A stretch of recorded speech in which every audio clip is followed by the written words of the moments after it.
আসসালামু আলাইকুম। রমজানের প্রিপারেশনে আপনাদের জন্য নিয়ে এলাম আরেকটি ফ্রোজেন ফুড রেসিপি। আজ করে দেখাবো চিকেন হাফ মুন পাই। বাইরে থেকে যেমন এটা ক্রিস্পি, ভেতরে তেমনি মজাদার ক্রিমি পুরে ঠাসা। আপনারা একদিন বেশি করে বানিয়ে রাখলে আসছে রমজান জুড়ে ইফতারে আপনাদের অনেক উপকারে আসবে। প্রথমে আমরা এর পুরটা তৈরি করব, আর এজন্য আমি প্যানে দিয়ে দিচ্ছি 1 টেবিল চামচের মতো তেল, আর চুলার আঁচটা আমি রেখেছি মিডিয়ামে। এবারে দিয়ে দিচ্ছি 3টি কাঁচামরিচ কুচি, যদি ঝাল বেশি খান বাড়িয়ে দিতে পারেন। সাথে হাফ কাপ মতো দিয়ে দিলাম পেঁয়াজ কুচি। পেঁয়াজটাকে আমি একটু মোটা করে কেটেছি। এবারে একসঙ্গে নেড়েচেড়ে এগুলোকে একটু ভেজে নিব। খুব বেশি ভাজবো না, যখন এটা কিছুটা ট্রান্সপারেন্ট আর একটু নরম হয়ে আসবে তখন আমি এর মধ্যে দিয়ে দিচ্ছি আধা টেবিল চামচ আদা রসুন বাটা। তারপর আবারও সব কিছু একসঙ্গে একটু নেড়েচেড়ে নিব। আপনি চাইলে এটা পুরোটাই কিন্তু সবজি দিয়ে করতে পারেন অথবা মাংস দিয়েও করলে হবে। আমি এখন এর মধ্যে দিয়ে দিলাম 1 কাপ বোনলেস চপড চিকেন। মুরগির বুকের মাংস অথবা যে কোনো অংশের মাংস হাড্ডি ছাড়া আপনাকে নিতে হবে। চাইলে কিমা করেও নিতে পারেন অথবা ছুরি দিয়ে এভাবে একটু চপ করে নিলেও হবে। নেড়ে চেড়ে নিলাম মাংসগুলো আধা সেদ্ধ হওয়া পর্যন্ত। তারপর আমি এর মধ্যে স্বাদ মতো একটু লবণ দিয়ে দিচ্ছি। এবারে আমি এর মধ্যে কিছু সবজি দিব, আপনার পছন্দ মতো যে কোনো সবজি এতে দিতে পারবেন। আমি প্রায় হাফ কাপের মতো গ্রেট করা গাজর দিয়ে দিচ্ছি, আর সাথে একটু পেঁয়াজের পাতা দিচ্ছি। আপনি চাইলে পেঁয়াজের পাতাটা পরেও অ্যাড করতে পারেন যদি এটাকে সবুজ আর গোটায় রাখতে চান। তারপর আবারও মিডিয়াম আঁচে এগুলোকে নেড়ে চেড়ে মাংসটাকে পুরোপুরি সেদ্ধ হওয়া পর্যন্ত একটু রান্না করে নিব। মাংসটা যখন পুরোপুরি সেদ্ধ হয়ে যাবে তখন আমি এর মধ্যে দিয়ে দিচ্ছি হাফ কাপ পরিমাণ হোয়াইট সস বা বেশমেল সস। এটা আপনারা চাইলে দোকান থেকে কিনতে পারেন, আর আমার চ্যানেলে অলরেডি এর রেসিপি আছে, কিভাবে ঘরে বানানো যায় সেটাও দেখে নিতে পারেন। তারপর আমি এর মধ্যে দিয়ে দিচ্ছি একটু শুকনো ধনেপাতা কুচি। ধনেপাতা কুচি করে তারপর রোদে শুকিয়ে আমি বয়াম ভর্তি করে রেখে দিই, এভাবে যখন তখন ইউজ করা যায়।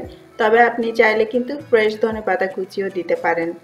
সবকিছু 1 মিনিটের মতো একটু নেড়ে চেড়ে নিলে আমাদের ভেতরের পুর তৈরি। আর বেশি নাড়বো না, কারণ ঠান্ডা হওয়ার পর এটা আরেকটু টাইট হয়ে যাবে। এবার আমি চুলাটা বন্ধ করে দিচ্ছি। তারপরে আমরা এর খামিরটা তৈরি করব। এজন্য চুলায় একটা হাঁড়ি বসিয়ে তাতে আমি 1.5 কাপ পানি দিয়ে দিলাম। তারপরে এতে দিয়ে দিচ্ছি আধা চা চামচ লবণ এবং সাথে দিব 1 চা চামচ চিনি। টেস্টটা একটু ভালো আসে, তবে বেশি দিবেন না। এবং দিয়ে দিচ্ছি 1 টেবিল চামচ বাটার।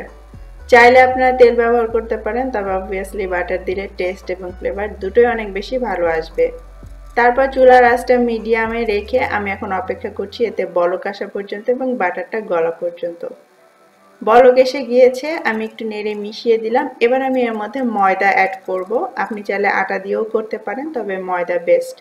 ময়দাটাকে আমি সরাসরি না দিয়ে একটা চালনির সাহায্যে এভাবে চেলে দিচ্ছি।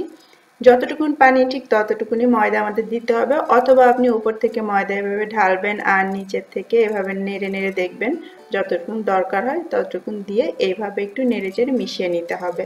আমি 1.5 কাপ পানির জন্য 1.5 কাপ ময়দা দিয়েছি। এভাবে নেড়ে মেশাতে মেশাতে এক ফাঁকে আপনাকে চুলাটা বন্ধ করে দিতে হবে, নাহলে নিচে থেকে ধরে যাবে। তারপর এটাকে এভাবে ঢেকে রেখে দিতে হবে যতক্ষণ না এটা কিছুটা ঠান্ডা হয়ে যাচ্ছে, তবে পুরোপুরি ঠান্ডা করার দরকার নেই।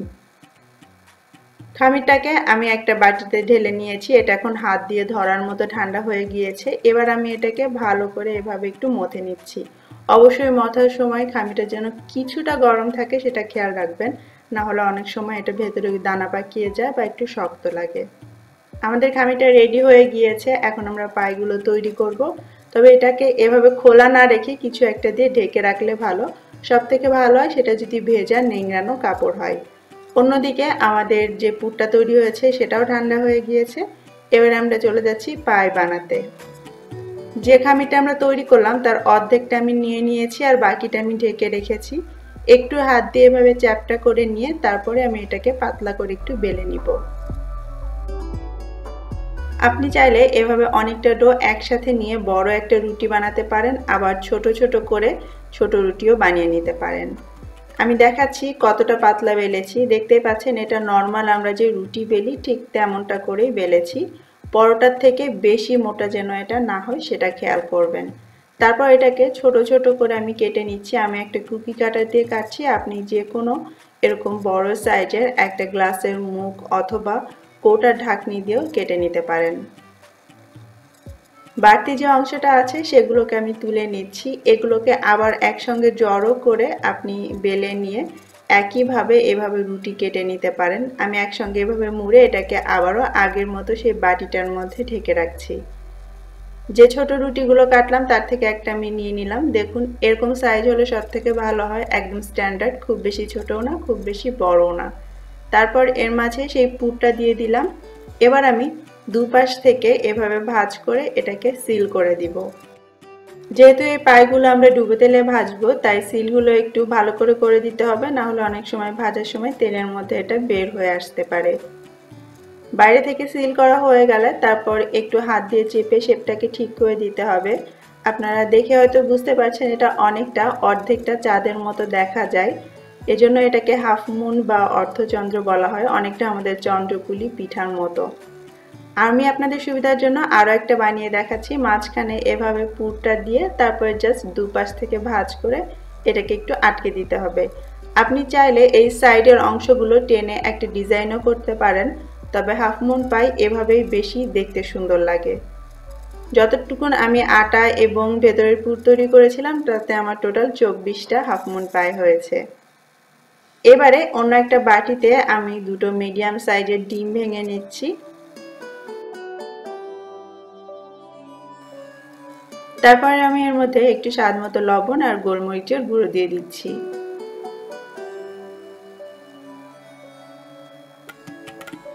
এবারে আমি এর মধ্যে দিয়ে দিচ্ছি 1.5 টেবিল চামচের মতো দুধ। এটা আমাদের মিশ্রণটাকে যেমন পাতলা করবে তেমনি সাথে টেস্টিও করবে। সবকিছু এবার একসঙ্গে খুব ভালো করে ফেটে নিতে হবে যাতে ডিমের সাদা অংশের বড় দানাগুলো না থেকে যায়। ফেটা হয়ে গেলে তারপর আমরা যে পাইগুলো তৈরি করেছিলাম সেগুলো নিয়ে এই ডিম দুধের মিশ্রণের মধ্যে ভালো করে একটু ডুবিয়ে নিতে হবে। তারপর এভাবে তুলে বাড়তি ডিমটা একটু ঝরিয়ে নিয়ে ব্রেড ক্রাম্বের মধ্যে ভালো করে গড়িয়ে নিতে হবে। এখানে আমি যে ব্রেড ক্রাম্বটা ব্যবহার করছি এটা আমার ঘরে তৈরি। কিভাবে ঘরে এই ব্রেড ক্রাম্বটা তৈরি করতে হয় তার রেসিপি আমার চ্যানেলে আছে, ডেসক্রিপশন বক্সে লিঙ্কটা দেওয়া থাকবে। তারপর এগুলোকে সরাসরি আমি একটা বাটির মধ্যে এভাবে ফাঁকা ফাঁকা করে বিছিয়ে দিলাম। ওপরে একটা বাটার পেপার দিলাম, আপনি চাইলে পলি ব্যাগ বা অন্য যে কোনো সাদা কাগজ দিয়েও করতে পারেন। আবারও এক লেয়ারে যতগুলো ধরে এভাবে বসিয়ে দিচ্ছি। যেহেতু এগুলো একটু ড্রাই বাইরে থেকে তো একটার সঙ্গে একটা লেগে যাবে না, জাস্ট পাশাপাশি এভাবে একটু বিছিয়ে দিলেই হবে। আর মাঝখানে এভাবে কিছু একটা দিয়ে রাখবেন, তাহলে পরে আপনার একটা থেকে আরেকটা আলাদা করতে সুবিধা হবে। বাটির ঢাকনাটা আমি লাগিয়ে দিচ্ছি। এবার এটাকে আপনি ফ্রিজে রেখে অনায়াসে 1 মাসেরও বেশি সময় ধরে সংরক্ষণ করতে পারেন। বাকি যেগুলো আছে সেগুলো এখন আমি ভেজে নিব। এখানে আমি তেল গরম করে নিয়েছি মিডিয়াম আঁচে, তারপর এর মধ্যে সেই পাইগুলো দিয়ে ভেজে নিচ্ছি। একসঙ্গে অনেক বেশি দিবেন না, তাহলে দেখা যাচ্ছে যে ব্রেড ক্রাম্বগুলো বেশি খুলে আসে। এখন আপনি যদি ফ্রিজ থেকে বের করে ভাজতে চান তাহলে অবশ্যই মিনিট 10 আগে থেকে বের করে রাখবেন, তারপরে এটাকে ভাজবেন। আর ভাজার সময় এক পাশটা কিছুটা হওয়া পর্যন্ত একটু অপেক্ষা করবেন। যখন এক পাশে এরকম কিছুটা সোনালি আভা দেখা দিবে বা কিছুটা কুক হবে তখন এটাকে উল্টে দিতে হবে। তারপর দুপাশ আপনার পছন্দ মতো সুন্দর সোনালি কালার করে ভেজে তুলতে হবে। ভাজতে ভাজতে আপনি বুঝতে পারবেন এগুলো বেশ ফুলে উঠবে।